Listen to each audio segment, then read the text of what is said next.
Assalamualaikum warahmatullahi wabarakatuh. Eh, Kembali lagi dengan channel PAIC 2018. Kami dari mahasiswa IAIN Tulungagung dari kelas PAI 5C. Kami dari kelompok 2 pembelajaran akidah akhlak akan menyampaikan tentang prota, promes, silabus, dan RPP. Sebelumnya silahkan bagi yang belum subscribe, like tentang video-video yang ada di channel kami, silahkan subscribe, like, dan share. Baik, saya perkenalkan terlebih dahulu. Nama saya Muhammad Agus Komarudin dari kelas PAI 5C. Tentunya akan menyampaikan tentang program tahunan atau prota. Sebelum membuat prota, alangkah baiknya membuat rincian minggu efektif terlebih dahulu, agar supaya nanti ketika membuat prota akan lebih mudah. Rincian minggu efektif pada mata pelajaran akidah akhlak ini pada semester 1. Dalam tabel tersebut ada yang tercantum, yaitu ada bulan, lalu di sini ada jumlah minggu seluruhnya, yaitu yang terbagi dalam ini seluruhnya ini termasuk minggu yang ada pada bulan-bulan ini. Pada semester 1 kan ada bulan Juli, Agustus, September, Oktober, November, dan Desember. Lalu ini yang efektif, yang ini tidak efektif, dan ini keterangannya. Misal contohnya ini pada bulan Juli. Bulan Juli terdapat ada 4 minggu. Di sini saya mengambil hari Rabu. Yang efektif hanya 3 dan yang tidak efektif 1 karena masih libur semester sebelumnya atau pada ajaran 2019-2020. Ini saya membuat prota ini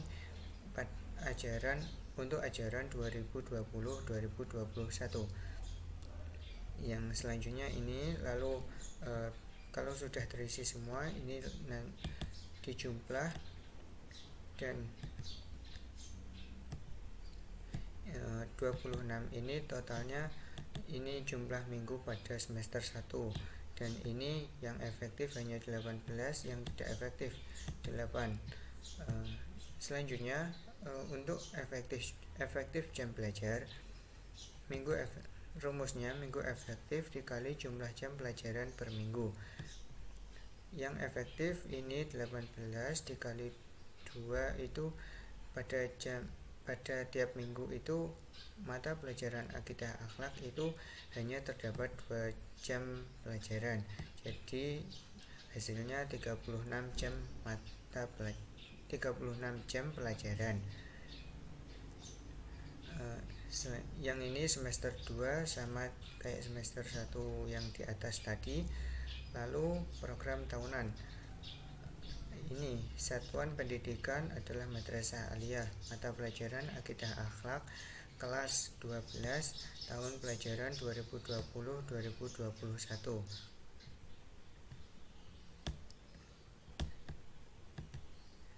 Ini kompetensi intinya,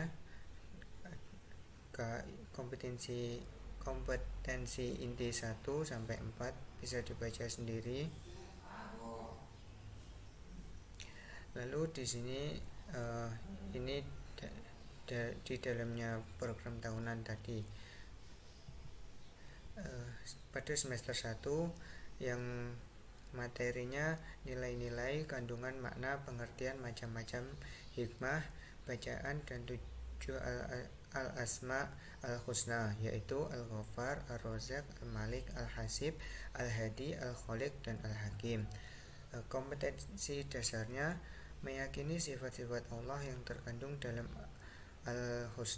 Asmaul Husna, yaitu Al-Ghaffar, Al-Razzaq, Al-Malik, Al-Hasib, Al-Hadi, Al-Khaliq, dan Al-Hakim. Lalu yang KD yang kedua, terbiasa menerapkan nilai-nilai positif yang terkandung dalam Asmaul Husna, yang yaitu Al-Ghaffar, Ar-Razzaq, Al-Malik, Al-Hasib, Al-Hadi, Al-Khaliq, Al-Hakim. Yang ketiga yaitu memahami makna tujuan Asmaul Husna, Al-Ghaffar, Ar-Razzaq, Al-Malik, Al-Hasib, Al-Hadi, Al-Khaliq, dan Al-Hakim. Yang terakhir yaitu menghafal dan menghafalkan Asmaul Husna dengan baik. Pada bab pertama ini alokasi waktunya 8 jam pelajaran atau 4 kali pertemuan. Yang bab kedua yaitu materinya membiasakan akhlak terpuji, pengertian, hikmah, contoh amal soleh, toleransi, musawah, dan ukhuwah. KD yang pertama yaitu menghayati nilai-nilai positif amal soleh, toleransi, musawah, dan ukhuwah. KD yang kedua yaitu terbiasa berperilaku amal soleh, toleransi, musawah, dan ukhuwah. Yang KD yang ketiga yaitu memahami pengertian dan pentingnya amal soleh, toleransi, musawah, dan ukhuwah. Yang terakhir yaitu menyajikan peta konsep tentang keutamaan amal soleh, toleransi, musawah, dan ukhuwah. Ini alokasi waktunya 8 jam pertemuan juga. Selanjutnya yang bab ketiga yaitu pengertian definisi menghindari akhlak tercela, contoh hikmah dan perilaku nifak dan keras hati atau pemarah. KD-nya ini bisa dibaca sendiri ya.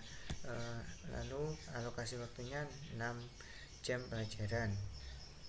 Ini yang bab 4 yaitu materinya pengertian definisi, contoh hikmah, tata cara bergaul dengan orang yang sebaya, yang lebih tua, dan yang lebih muda dan lawan jenis. Alokasi waktunya 6 jam pelajaran. Ini untuk KD-nya juga bisa dibaca sendiri untuk menghemat waktu ya. Lalu ini yang masih semester pertama, yang terakhir, yang bab terakhir, materinya keteladanan, sejarah kehidupan, kisah teladan Al-Ghazali dan Ibnu Sina. Ini KD-nya. Lalu alokasi waktunya 8 jam pertemuan. Ini mulai yang semester yang kedua. Ini KD-nya menghayati pentingnya nilai-nilai positif pada kompetisi dalam kebaikan atau fastabiqul khairat, optimis, dinamis, inovatif, kreatif. Lalu yang KD yang kedua membiasakan perilaku dengan semangat berkompetisi dalam kebaikan atau fastabiqul khairat, optimis, dinamis, inovatif, kreatif. Yang KD yang ketiga yaitu menjelaskan pengertian dan pentingnya perilaku semangat berkompetisi atau fastabiqul khairat, optimis, dinamis, inovatif, dan kreatif. Yang KD yang terakhir yaitu menyajikan contoh-contoh perilaku fastabiqul khairat, optimis, dinamis, inovatif, dan kreatif. Materinya pengertian dan sifat terpuji berkompetisi dalam kebaikan atau fastabiqul khairat, optimis, dinamis, inovatif, dan kreatif. Alokasi waktunya 8 jam pertemuan. Ini yang bab kedua, KD-nya bisa dibaca sendiri. Materinya pengertian dan bahaya perilaku tercela, fitnah, namimah, dan ghibah. Alokasi waktunya 8 jam pertemuan. Yang bab ketiga yaitu materinya keutamaan dan adab membaca Al-Quran dan berdoa yang baik dan benar. Alokasi waktunya 4 jam pertemuan. Yang bab terakhir yaitu materinya kisah teladan dari Ibnu Rushd dan Muhammad Iqbal. Alokasi waktunya 4 jam pelajaran. Itu penyampaian prota dari saya. Selanjutnya akan disampaikan oleh teman saya yang akan menyampaikan promes. Terima kasih. Saya Dwi Desya Linggasari, absen 6. Di sini saya akan menjelaskan tentang program semester atau promes. Program semester atau promes merupakan penjabaran dari program tahunan yang berisi hal-hal yang dicapai pada semester tersebut. Program semester atau PROMAS adalah rumusan kegiatan belajar mengajar untuk satu semester yang kegiatannya dibuat berdasarkan pertimbangan alokasi waktu yang tersedia, jumlah pokok bahasan yang ada dalam semester tersebut, dan frekuensi ujian yang disesuaikan dengan kalender pendidikan. Adapun isi dari program semester itu sendiri diambil dari Sekolah Madrasah Aliyah, mata pelajaran Akidah Akhlak, kelas 12 semester ganjil tahun ajaran 2020-2021. Terdiri dari kompetensi inti, kompetensi dasar, materi pembelajaran, dan minggu atau bulan keberapa pertemuan dilakukan.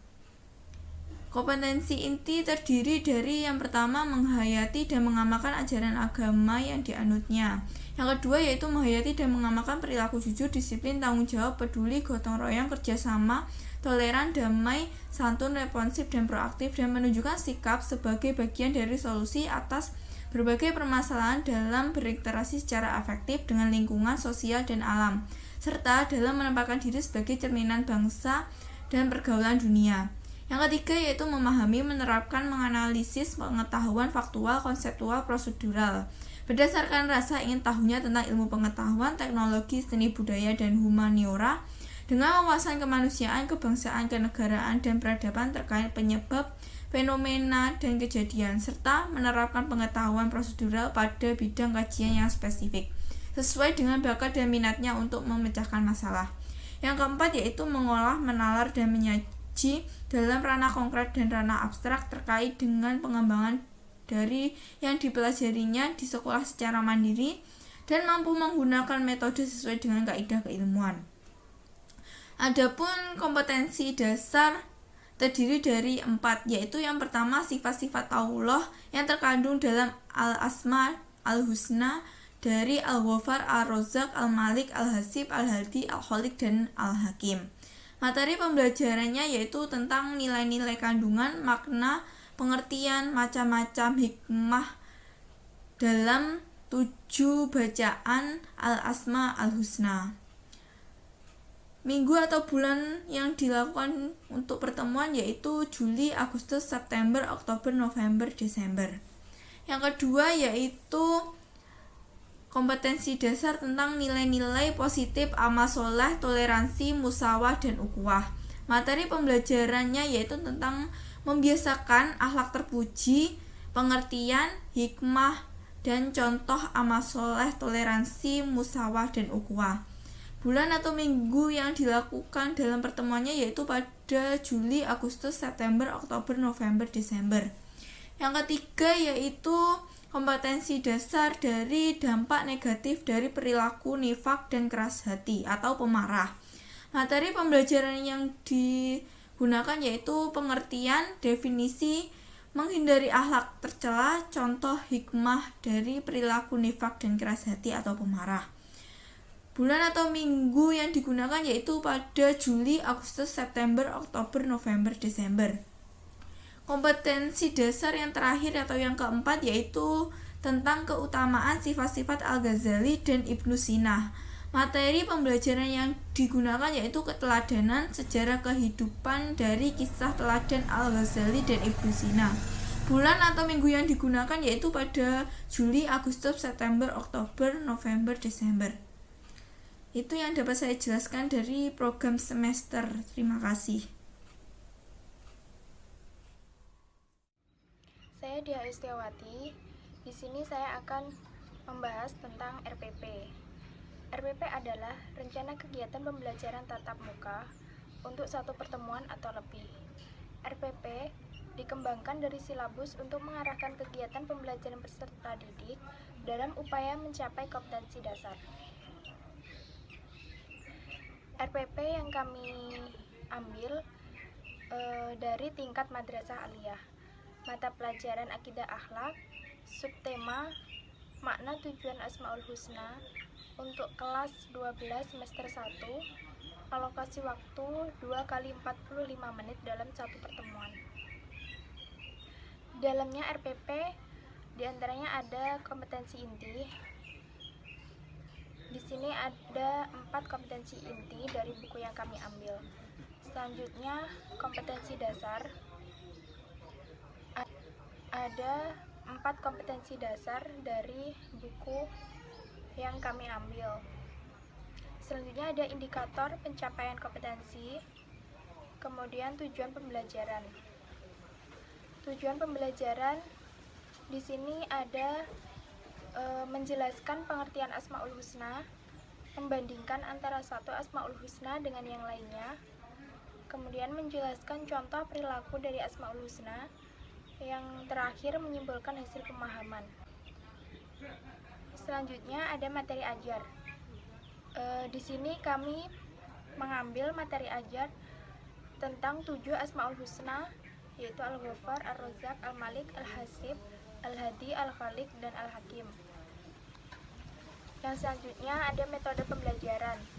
Metode pembelajaran yang kami ambil ada tanya jawab, ceramah, diskusi, dan inquiry. Selanjutnya sumber pembelajaran. Kami mengambil sumber pembelajaran dari LKS, buku paket Aqidah Akhlak, LCD, internet, dan lain-lain. Saya Indra Yuliati Ningsi di sini akan melanjutkan pembahasan tentang RPP. Yang selanjutnya yaitu langkah-langkah pembelajaran terdiri dari pendahuluan, kegiatan inti, dan penutup. Pendahuluan seperti apresiasi dan motivasi, terus kegiatan inti itu terdiri dari eksplorasi, elaborasi, konfirmasi, dan kegiatan penutup. Yang selanjutnya yaitu penilaian. Penilaian itu terdiri dari indikator pencapaian kompetensi, teknik penilaian, bentuk penilaian, dan contoh instrumen. Diambil dari contoh pertama seperti mendeskripsikan Asmaul Husna untuk indikator pencapaian kompetensi, teknik penilaian dengan tugas kelompok dan ulangan harian, bentuk penilaian jawab singkat, dan contoh instrumen yaitu sebutkan 7 Asmaul Husna yang dipelajari. Seperti itu, sekian dari saya. Di sini saya akan menerangkan mengenai silabus. Jadi, silabus merupakan rencana pembelajaran pada suatu kelompok mata pelajaran tertentu yang mencakup standar kompetensi, kompetensi dasar, materi pokok, kegiatan pembelajaran, indikator penilaian, alokasi waktu, dan sumber belajar. Dan manfaat dari silabus itu sendiri adalah untuk pedoman merencanakan pengelolaan kegiatan pembelajaran. Juga bermanfaat untuk mengembangkan sistem penilaian. Dari kita, kelompok 2 mengambil pelajaran dari kelas 12 semester 1 untuk jenjang MIA, IIS, dan bahasa. Di layar, bisa dilihat di layar, pada kompetensi IT terdapat 4 kade. Untuk yang selanjutnya yaitu mengenai kegiatan pembelajaran. Jadi kegiatan pembelajaran itu menyesuaikan seperti apa kompetensi dasarnya itu, indikatornya, materi pokok gimana, itu menyampaikan kegiatan pembelajaran yang cocok untuk itu semua. Itu terus untuk penilaiannya ada bermacam-macam, mulai dari tes tulis, ada juga tes lisan, ada juga observasi, bisa dilihat di layar lebih lengkapnya. Diskusi kelompok, mempresentasikan hasil dari diskusi kelompok, terus hafalan, dan lain-lain. Untuk sumber belajar yang kami gunakan yaitu mulai dari LKS, terus buku pegangan guru, terus juga ada Al-Quran, dan semua buku yang relevan. Di sumber belajarnya kita juga menggunakan audiovisual dan juga media elektronik. Seperti itu.